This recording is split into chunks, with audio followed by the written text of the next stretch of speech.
Hi friends, welcome to Pratap Jit. നമ്മുടെ ഇന്നത്തെ video OnePlus CE കുറിച്ചാണ്, അല്ലെങ്കിൽ OnePlus 8 ലൈറ്റിനെ കുറിച്ച്. ഈ ഒരു ഫോണിനെ കുറിച്ച് ഒരുപാട് പേരെ ചോദിക്കുന്നു. കാര്യം വേറൊന്നുമല്ല, മുമ്പൊക്കെ OnePlus ഫോണുകൾ എന്ന് പറഞ്ഞാൽ ഒരു ഫ്ലാഗ്ഷിപ്പ് കില്ലർ ഫോണായിട്ട് നമുക്ക് വാങ്ങിക്കാൻ കഴിഞ്ഞിരുന്ന ഒരു ഫോണുകളാണ്. ഒരു 30,000 രൂപ റേഞ്ചിനകത്തൊക്കെ അല്ല 30-35 രൂപ റേഞ്ചിനകത്ത് നമുക്ക് വാങ്ങിക്കാൻ കഴിയും. ഒരു ഫ്ലാഗ്ഷിപ്പ് ഫീച്ചേഴ്സൊക്കെ കിട്ടുന്ന ഒരു ഫോണായിരുന്നു. പക്ഷേ ഇപ്പോൾ അതിൻ്റെ വില കൂടി അത് തന്നെ ഒരു ഫ്ലാഗ്ഷിപ്പ് ഫോണായി മാറിയിരിക്കുകയാണ്. ആ ഘട്ടത്തിൽ ഫ്ലാഗ്ഷിപ്പ് കില്ലർ എന്ന രീതിയിൽ അവർ കുറച്ച് വില കുറച്ചുകൊണ്ട് ഒരു അഫോർഡബിളായ OnePlus ഫോൺ കൊണ്ടുവരുന്നുണ്ടെന്ന് നമ്മൾ കേട്ടിരുന്നു. ഒഫീഷ്യലായിട്ട് അവരുടെ ഒഫീഷ്യൽ PTL തന്നെ ഈ ഒരു കാര്യം കൺഫേം ചെയ്തതാണ്. അതും ഇന്ത്യയിൽ തന്നെ ആദ്യമായിട്ട് അവതരിപ്പിക്കുമെന്നാണ് കേട്ടിരിക്കുന്നത്. അപ്പോൾ ഒരുപാട് പേര് ആഗ്രഹിക്കുന്ന ഒരു കാര്യമാണ് ഇത്തരത്തിലുള്ളൊരു മോഡൽ വരുന്നതും അത് എടുക്കാൻ വേണ്ടിയിട്ടും കാത്തിരിക്കുന്നുണ്ട്. തീർച്ചയായിട്ടും ഒരു ഫ്ലാഗ്ഷിപ്പ് കില്ലർ ഫോൺ കിട്ടുമെന്ന പ്രതീക്ഷയിൽ തന്നെയാണ്. അപ്പോൾ ഇതിനെക്കുറിച്ച് ഒരുപാട് ലീക്കും റൂമറും ഒക്കെ വന്നുകൊണ്ടിരിക്കുന്നുണ്ട്. അതിനിടയിൽ നമുക്ക് ഇത് 5G ആയിരിക്കും, MediaTek പ്രോസസർ ആയിരിക്കും, അതായിരിക്കും ഇതായിരിക്കും, ഒരുപാട് കാര്യങ്ങൾ. അതിൻ്റെ കൂട്ടത്തിൽ ഏറ്റവും ലേറ്റസ്റ്റ് ആയ കാര്യമാണ്. പക്ഷേ ഇത് വെറുതെ ഒരു ലീക്ക് റൂമർ അല്ല, ഓൾമോസ്റ്റ് കൺഫേംഡ് ആയ കാര്യമാണ്.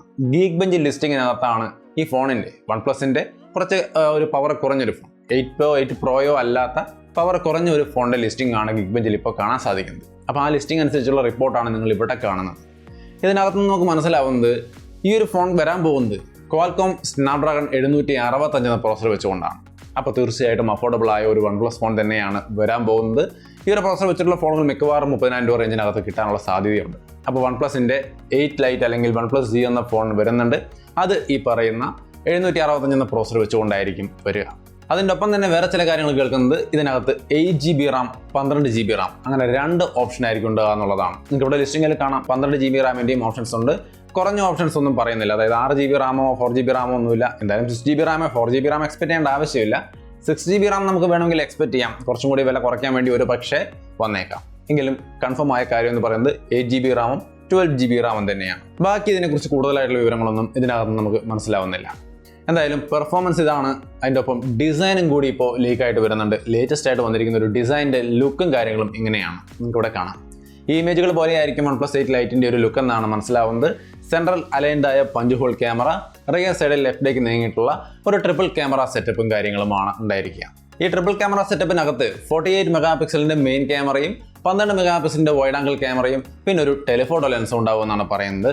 നോർമൽ ക്യാമറ സെറ്റപ്പാണ് മുൻപൊക്കെ പറഞ്ഞിരുന്നെങ്കിലും ഇപ്പോൾ ഈ രീതിയിലാണ് കേൾക്കുന്നത്. പക്ഷേ ഇത് കൺഫേംഡ് അല്ല കേട്ടോ, ഇത് കൺഫേംഡ് അല്ല. ബാക്കി ആദ്യം പറഞ്ഞ ആ പ്രോസസ്സറും റാമും സ്റ്റോറേജൊക്കെയാണ് നമുക്ക് ഈ ഗീക്ക് ബെഞ്ച് ലിസ്റ്റിംഗ് വഴി റിവീൽ ചെയ്ത് കിട്ടിയത്. ബാക്കിയുള്ള കാര്യങ്ങൾ ഇപ്പോൾ ലേറ്റസ്റ്റ് ആയിട്ടുള്ള ലീക്കും റൂമറുകളുമാണ്. സെൽഫി ക്യാമറയാണെങ്കിൽ 16 മെഗാ പിക്സൽ ഉണ്ടാവുമെന്നും പറയപ്പെടുന്നു. എന്തായാലും കുഴപ്പമില്ല, നല്ലൊരു പെർഫോമൻസിന് നല്ല ലുക്കിലും കാര്യങ്ങളൊക്കെ തന്നെയാണ്.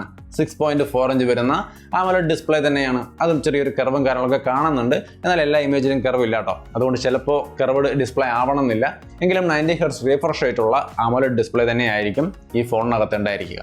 അപ്പോൾ നല്ല ഡിസൈനിലും നല്ല പെർഫോമൻസിലും ക്യാമറ ഇങ്ങനെയാണെങ്കിൽ കുഴപ്പമില്ലാത്ത നല്ലൊരു ക്യാമറ സെറ്റപ്പുമാണ്. ബാറ്ററിയെക്കുറിച്ചുള്ള വിവരങ്ങളൊന്നും ഇല്ലെങ്കിലും 30 what fast charging, wired fast charging ഉണ്ടാവുമെന്ന് കേൾക്കും. ഇതിൻ്റെ ഒപ്പം തന്നെ ഇതിൻ്റെ ലോഞ്ച് ഡേറ്റും കാര്യങ്ങളും നോക്കിക്കഴിഞ്ഞാൽ മിക്കവാറും അടുത്ത മാസം ആദ്യ ഭാഗത്തിൽ തന്നെ ഉണ്ടാവുമെന്നാണ് പറയുന്നത്. ചില സൈറ്റുകളിൽ ലീക്കിൻ്റെ ഭാഗമായിട്ട് 2-ാം തീയതി എന്ന് കൃത്യമായ ഡേറ്റ് ഒക്കെ പറയുന്നുണ്ട്. ഈവൻ കമ്പനി തന്നെ കൺഫേം ചെയ്താൽ പോലും ഈ കോവിഡിൻ്റെ ഇടയിൽ ആ ഡേറ്റ് പോസ്റ്റ്പോൺ ചെയ്യപ്പെടാനുള്ള സാധ്യതയുള്ളപ്പോൾ ലീക്കായി വരുന്ന ഡേറ്റിനെ നമ്മൾ നോക്കേണ്ട ആവശ്യമില്ല. ജൂലൈ ആദ്യ ഭാഗത്തെന്നാണ് കേൾക്കുന്നത്. മിക്കവാറും ഫസ്റ്റ് വീക്കിൽ തന്നെ ലോഞ്ച് ചെയ്യപ്പെടാനുള്ള സാധ്യതയുണ്ട്. അത് ഒഫീഷ്യലായിട്ട് അവർ പറഞ്ഞിട്ടുകൊണ്ട് നമുക്ക് ഏറ്റവും അടുത്ത് തന്നെ ലോഞ്ച് ചെയ്യുന്നു. സോ മിക്കവാറും ജൂലൈ ആദ്യ ഭാഗത്ത് OnePlus CE എന്ന് പറയുന്ന ഈ ഒരു ഫോൺ വരാൻ സാധ്യതയുണ്ട്. പ്രൈസിങ് നോക്കുമ്പോൾ നമ്മൾ നേരത്തെ പറഞ്ഞ പോലെ തന്നെ ഒരു 30,000 രൂപ റേഞ്ചിലാണ്, 25-നും 35-നും ഇടയ്ക്കാണ് OnePlusന്റെ ഈ CE അല്ലെങ്കിൽ OnePlus 8 ലൈറ്റ് എന്ന് പറയപ്പെടുന്ന ഈ ഒരു ഫോണിൻ്റെ പ്രൈസിങ് ഉണ്ടാവുക. ഇന്ത്യയിലേക്കായിരിക്കും എന്തായാലും, ഇത് ഏത് മോഡലായാലും ഏത് പ്രൈസിങ് ആയാലും മോർ അഫോർഡബിൾ ആയ ഒരു ഫോൺ ഇന്ത്യയിലായിരിക്കും ആദ്യമായിട്ട് അവതരിപ്പിക്കപ്പെടുക. എന്തായാലും നമുക്ക് തന്നെ അത് ആദ്യം ട്രൈ ചെയ്യാനുള്ള അവസരം കിട്ടും. അപ്പോൾ അത്രയുമാണ് ഇന്നത്തെ ഒരു ചെറിയ ടെക് അപ്ഡേറ്റ്. OnePlus CE കുറിച്ച് ഒരുപാട് പേര് ചോദിച്ചതിൻ്റെ അടിസ്ഥാനത്തിലാണ് ഇത്തരം ഒരു വീഡിയോ. എന്തായാലും വീഡിയോ ഇഷ്ടപ്പെട്ടാൽ ലൈക്ക് ചെയ്തും ഷെയർ ചെയ്തൊക്കെ നമ്മളെ സപ്പോർട്ട് ചെയ്യാം. വീണ്ടും മറ്റൊരു വീഡിയോ ആയിട്ട് കണ്ടുമുട്ടാം. ബൈ.